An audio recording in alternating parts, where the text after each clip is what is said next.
খড়গ্রাম বিধানসভাতে এবার লড়াই করছেন ধ্রুবজ্যোতি সাহা। সিপিআইএম প্রার্থী ধ্রুবজ্যোতি সাহা হলেও এই কেন্দ্রে এবার পাখির চোখ করেছে সিপিআইএম সহ বামফ্রন্ট নেতৃত্ব। দৈনন্দিন ভোটের প্রচারে এখন ঝড় তুলছেন সিপিআইএম শীর্ষ নেতৃত্ব। ইতিমধ্যেই ভোট প্রচার করে গিয়েছেন মোহাম্মদ সেলিম থেকে উষশ্রী সকলেই। এবার পথসভা সহ জনসংযোগ করলেন অভিনেতা তথা সিপিআইএম সমর্থক বাদশা মৈত্র। মুর্শিদাবাদ জেলার খড়গ্রাম ব্লক একটা সময় ছিল বামেদের আতুর ঘর। এই সময়কালে এই বিধানসভা কেন্দ্র এখন শাসক দল তৃণমূলের দখলে। তবে বিধানসভা নির্বাচন ঘোষণার আগে থেকেই মাঠে ময়দানে নেমে ভোট প্রচার করছেন ধ্রুবজ্যোতি সাহা। দেখুন, আমি প্রচার বলেন আমি খড়গ্রাম বিধানসভায় প্রচারে আসার আগেই এখানে ঢুকে শুনছিলাম যে বিভিন্ন সমবায় ছিল, রেশম সমবায় বিভিন্ন সমবায় ছিল যেগুলো একেবারে শেষ হয়ে গেছে। এই যে এখানে তাঁত শিল্প ছিল শেষ হয়ে গেছে সমবায়গুলো। এখানকার মানুষ তারা নিজেদের অভিজ্ঞতা দিয়ে বুঝছেন যে যা চলছে তা যদি বেশি দিন চলে তাহলে তাদের দেওয়ালে এমনি পিঠ থেকে গেছে আর ঘুরে দাঁড়াবার উপায় থাকবে না। এটা আমি এখানে আসার আগেই টের পেয়েছি। এখানে আসার পর মানুষের উদ্দীপনা দেখে এটা নিশ্চিত হলাম যে যা খবরটা পেয়েছি সেটা 100% ভাগ সত্যি। এখানকার প্রধান জীবিকা কৃষি, ধান মূল ফসল, পাশাপাশি গম, তেলবীজ, ডাল, পাট ও সবজিও ভালো চাষ হয়। এখানে ছোট চালকল, ইটভাটা দোকান ও গ্রামীণ হাট হয়। এখনকার একটা বড় অংশের মানুষ পরিযায়ী শ্রমিক। সেই কৃষকদের কাছে গিয়ে ভোট প্রচারে ব্যস্ত ধ্রুবজ্যোতি সাহা। বর্তমানে এই কেন্দ্র বামেরা পাখির চোখ করে আশার আলো দেখতে চাইছেন। এই আসনে সেই কারণেই মোটের গুরুত্ব বোঝাতে চাইছেন সিপিআইএম। কখনো পায়ে হেঁটে, কখনো বা গাড়িতে, কখনো পথসভা, এমনকি পাড়া বৈঠক করে ভোটের নির্বাচনী প্রচার করছেন ধ্রুবজ্যোতি সাহা।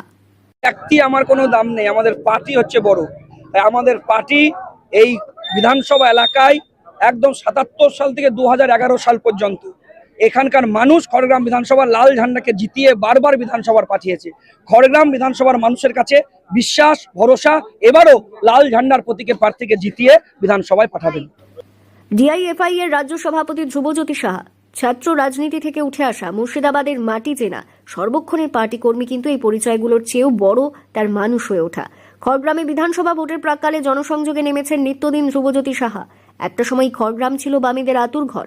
প্রয়াত বিধায়ক মানব সাহার উত্তরসূরি ধ্রুবজ্যোতি। খড়গ্রামে লাল ঝান্ডা প্রতিষ্ঠা এখন একমাত্র লক্ষ্য। নির্বাচনের প্রথম কথা, এই খড়গ্রাম বিধানসভা এলাকায় যা যা কাজ দেখছেন সবটাই বামফ্রন্টের আমলে। স্কুল বলেন, কলেজ বলেন, সবকিছুই বামফ্রন্টের সময়। আমাদের প্রথম কাজ হবে এই খড়গ্রাম বিধানসভা এলাকায় কল্যাণপুর 1-2 এলাকার উন্নয়ন। যে ব্রিজগুলো এখনো পর্যন্ত খড়গ্রাম বিধানসভায় হয়নি, যেমন ঝিল্লি পুরাডাঙ্গার ব্রিজ, যেমন আমাদের পুরন্দপুরের ব্রিজ, যেমন রানীনগরের ব্রিজ, সেই সমস্ত ব্রিজগুলো এখনো পর্যন্ত আমাদের বাকি আছে।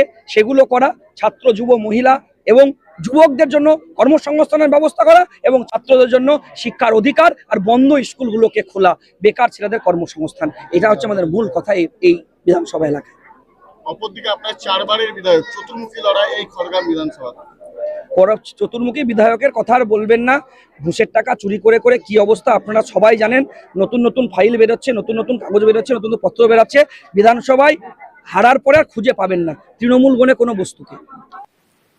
মুর্শিদাবাদ থেকে কৌশিক অধিকারীর রিপোর্ট, লোকাল 18 বাংলা।